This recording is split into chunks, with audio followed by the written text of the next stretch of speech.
Good morning बच्चों। आज का अपना टॉपिक दयानंद सरस्वती के राष्ट्रवाद संबंधी विचार। इससे पूर्व अपन ने आर्य समाज के संस्थापक दयानंद सरस्वती के विचारों के दार्शनिक आधार को पढ़ा और उनके सामाजिक विचार पर अपन ने चर्चा करी और समाज सुधार के संबंध में दयानंद जी जाति प्रथा का घोर विरोध कर रहे हैं और वर्ण व्यवस्था का प्रबल समर्थन की बात कर रहे हैं। दलितोद्धार की बात करी उन्होंने और एक दलितोद्धार मंडल की स्थापना भी उन्होंने करी। नारी समानता के संबंध में उन्होंने इस बात पर बल दिया कि भारतीय नारी को अपनी प्रतिष्ठा, गौरव और भारतीय समाज में उचित स्थान मिलना चाहिए। पर्दा प्रथा समाप्त करना अनिवार्य है और इसी के साथ उन्होंने शिक्षा पर जोर दिया और व्यक्ति के व्यक्तित्व के निर्माण में शिक्षा को एक सर्वाधिक महत्वपूर्ण स्थान देने की बात करी। इसी के क्रम में उन्होंने 18 वर्ष तक निःशुल्क और अनिवार्य शिक्षा पद्धति को उचित ठहराया। वेदों की ओर लौट चलो, क्योंकि उनका ऐसा मानना था कि ज्ञान का प्रमुख स्रोत वेद हैं। भारतीय धर्म इतना उच्च, इतना आदर्श, इतना पवित्र और इतना शुद्ध है कि भारत में किसी और धर्म के लिए कोई स्थान नहीं हो सकता। और इसी क्रम में उन्होंने भारतीय जो प्राचीन मूल्य थे उनकी पुनर्स्थापना की बात करी। यद्यपि वे यूरोपीय संस्कृति के गुणों के भी प्रशंसक थे, लेकिन इसी के साथ वे भारतीय परंपरा, भारतीय मूल्यों की स्थापना पर बल देते हुए उन्होंने भारतीय समाज को एक नई और एक सकारात्मक दिशा प्रदान करने में अपनी महत्वपूर्ण भूमिका निभाई। अब दयानंद सरस्वती के विचारों के इस क्रम में आज अपन चर्चा करेंगे कि वो राष्ट्रवाद पर क्या बात करते हैं, नेशनलिज्म पर। दयानंद सरस्वती कर्मवादी थे, वे कल्पनाशील नहीं थे। वैदिक आदर्शवाद कर्म को प्रेरणा देने के लिए जोर देते थे और उन्होंने हमेशा इस बात पर बल दिया, इस बात पर जोर दिया कि आंतरिक महत्ता बाह्य प्रमुखता की अपरिहार्य शर्त है, यानी व्यक्ति को अंदर से अच्छा होना है। अतः दयानंद सरस्वती ने विवेक शून्य अंधविश्वासों और परंपरावाद के विरुद्ध वीरतापूर्वक साहस के साथ संघर्ष किया और विवेक एवं सत्य के जीवन की पूजा करने पर उन्होंने बल दिया कि समाज में जो अंधविश्वास फैले हुए हैं, जो परंपराएं फैली हुई हैं, उनको हमको दूर करना है, अच्छी परंपराओं की स्थापना करनी है, तभी हम आगे बढ़ सकते हैं, हमारा समाज विकास कर सकता है, हमारा समाज उन्नति की ओर अग्रसर हो सकता है।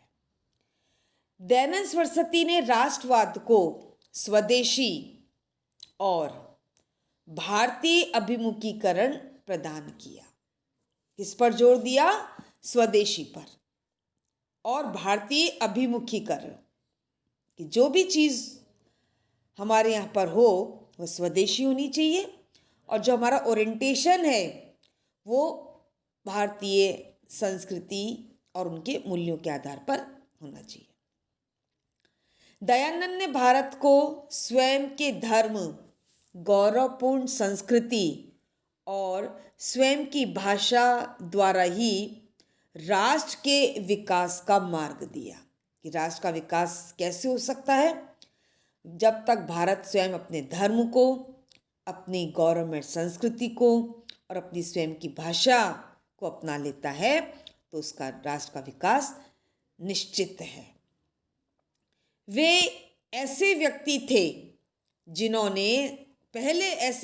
थे जिन्होंने स्वराज्य की नई अवधारणा प्रदान की और इस बात की घोषणा की कि सुराज कभी स्वराज्य का स्थान नहीं ले सकता। चाहे वो राज्य कितना ही अच्छा क्यों ना हो, लेकिन कभी भी किसका स्थान है? स्वराज्य का, हमारे राज्य का स्थान नहीं ले सकता। उन्होंने संपूर्ण राष्ट्र के लिए एक संपर्क भाषा के रूप में हिंदी को अनिवार्य रूप से स्वीकार करने की बात करी, और उन्होंने इसी क्रम में स्वदेशी और बहिष्कार का नारा दिया और राष्ट्रीय चेतना को जागृत करने का प्रयास किया और राष्ट्रवाद की अवधारणा को जन जन तक पहुंचाने का प्रयास किया।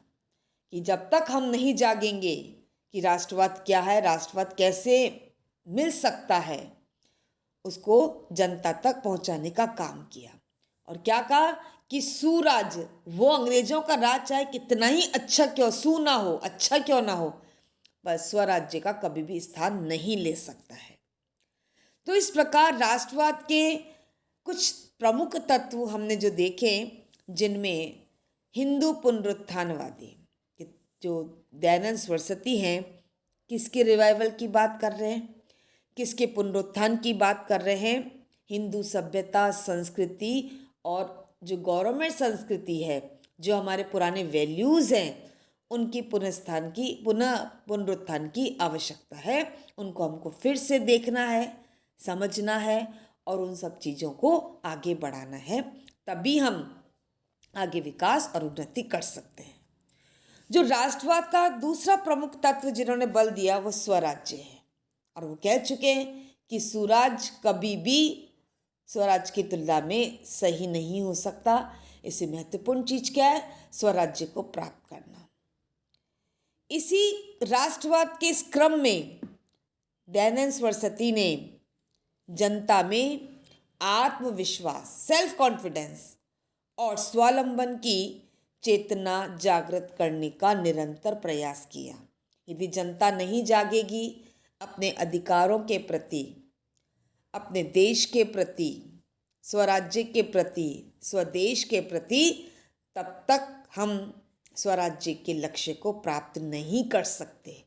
इसलिए दयानंद सरस्वती ने जोरों शोरों से इस राष्ट्रवाद की अवधारणा को जन जन तक पहुंचाने का काम किया। स्वदेशी आर्थिक रूप से भी और राजनीतिक रूप से भी उन्होंने स्पष्ट किया। और राष्ट्रभाषा जो हमारी नेशनल लैंग्वेज है और एक संपर्क भाषा जो कम्युनिकेशन की लैंग्वेज है, उसको हिंदी के रूप में स्वीकार करने की बात करी कि अधिकांश लोग हिंदी को ही अच्छी तरह समझ पाते हैं, अच्छी तरह से बोल पाते हैं, अच्छी तरह से लिख पाते हैं, क्योंकि हमारी वो राष्ट्रभाषा है। निर्भीकता और साहस का परिचय देते हुए उन्होंने भारतीय जनता में भी इस चीज़ का बोध कराया, इस चीज़ का ज्ञान कराया कि हम निडर होकर साहस के साथ अपने स्वराज्य के लक्ष्य को प्राप्त करने की कोशिश कर सकते हैं, राष्ट्रवाद की धारणा मजबूत कर सकते हैं। तो इस प्रकार से दयानंद सरस्वती वह व्यक्ति थे जिन्होंने सर्वप्रथम आधुनिक युग में भारतीय राष्ट्रवाद को स्पष्ट स्वरूप प्रदान किया। श्री रोमियो रोला के शब्दों में हम कह सकते हैं कि स्वामी दयानंद पुनः निर्माण और राष्ट्रीय संगठन के सर्वाधिक प्रबल पैगंबर थे। श्री रविंद्रनाथ टैगोर के शब्दों में स्वामी दयानंद ने एक नए भारत के पथ का निर्माण किया। इस प्रकार दयानंद सरस्वती को भारत में राष्ट्रवाद की परंपरा का सूत्रपात करने वाले प्रमुख विचारक के रूप में शामिल किया जा सकता है कि राष्ट्रवाद की जो परंपरा है उसको मजबूत बनाने के लिए, उसको स्थापित करने के लिए सर्वप्रथम किसका नाम लेते हैं? दयानंद सरस्वती का।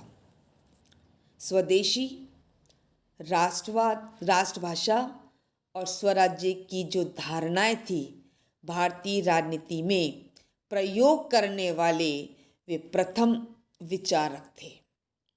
यानी 3 चीज़ें पर जब चर्चा हुई, स्वदेशी, राष्ट्रभाषा और स्वराज्य की, ये जो 3 प्रमुख अवधारणाएं थी उनका राजनीति के क्षेत्र में पहली बार प्रयोग करने का जो नाम आता है वो दयानंद सरस्वती का आता है। दयानंद सरस्वती उस राष्ट्रवादी परंपरा के जनक थे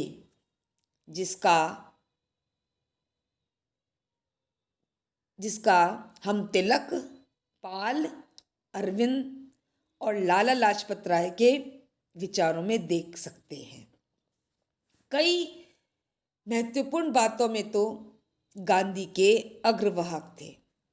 उनके द्वारा संस्थापित 1875 में आर्य समाज की जो स्थापना हुई, यद्यपि विशुद्ध रूप से वे गैर राजनीतिक संस्था थी। जो आर्य समाज की स्थापना करी उसका राजनीतिक स्वरूप नहीं था, किंतु देश में राष्ट्रीय चेतना के जागरण और प्रसार की दिशा में वह एक प्रबल शक्ति बन गई और उसी के माध्यम से राष्ट्रीय चेतना को जागृत करने का प्रयास किया गया। तो इस प्रकार से दयानंद सरस्वती की जो राष्ट्रवाद की जो अवधारणा है, जिनमें हम स्वदेशी, राष्ट्रभाषा और स्वराज्य की अवधारणा को प्रमुख रूप से ले सकते हैं। धन्यवाद।